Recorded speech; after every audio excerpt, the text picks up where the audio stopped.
does that mean at the end of the day? And the implication of that is that government and the public generally have to start paying attention to all of that, because business leaders are saying they have to start paying attention to all of that. And that kind of drags the whole discussion along.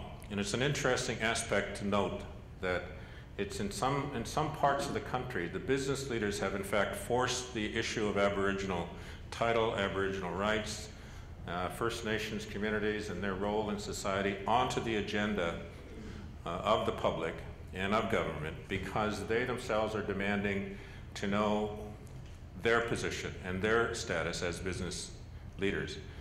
But in addition to that, there is also a growing social awareness and a social conscience that is developing amongst Aboriginal or non-Aboriginal business leaders, and the whole issue of its responsibility to the communities. And that is led not merely by the rulings of the court on the whole question of consultation, the duty to consult, and the role that the courts will play if those kinds of things don't occur, but also because there has been a significant contribution to this whole discussion from the academic community, from the university community, who have published articles and made commentary and held forums such as this more and more to raise awareness about the fact that something has to be done, things have to change, we cannot continue to do business this way. And so that growing awareness now has caused a significant degree of awareness to arise on the part of business leaders, on the part of government leaders, and on the part of non-Aboriginal Canada generally, to realize we don't know what to do. And part of the reason they don't know what to do is because they don't know how they got here, how we got here. And that leads to the second question I'm going to talk about. How we got here is an interesting study, and I don't have enough time to go into all of the detail.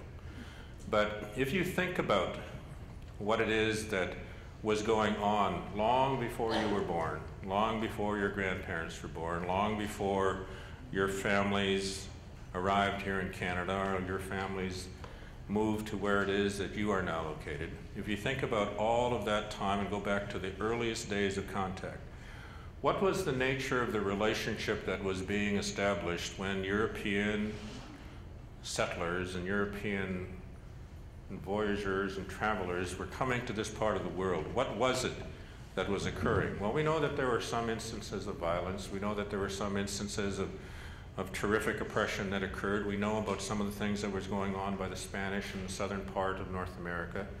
And we know what happened to the Beothuk people in Newfoundland. And we hear about that. But for the most part, the relationships that were being established were relationships of codependency, or to a large extent, initially dependency on the part of the European settlers when they arrived here.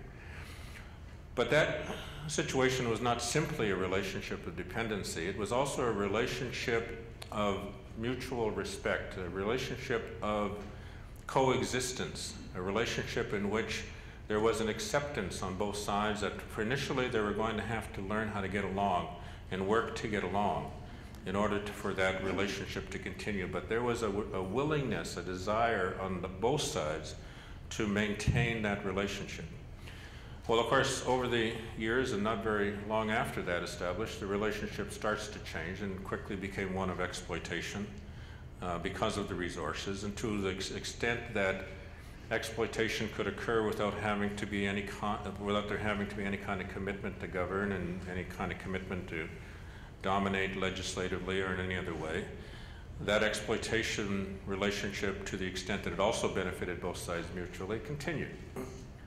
But let's jump forward now to Confederation. At the time of Confederation in 1867, the relationship had generally been established and had developed, particularly in this part of the world, in Ontario and in eastern Canada.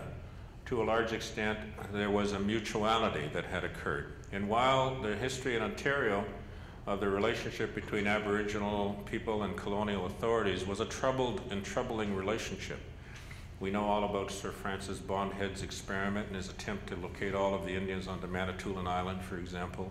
We know about all of the missionary efforts to try to get all of the Indians civilized beginning in the late 1700s and the early part of the 19th century. But we know as well that there was resistance to that. And we know as well that there were large parts of this territory that had not come into contact other than through the trading experience with European settlers. But after Confederation, things changed. And the thing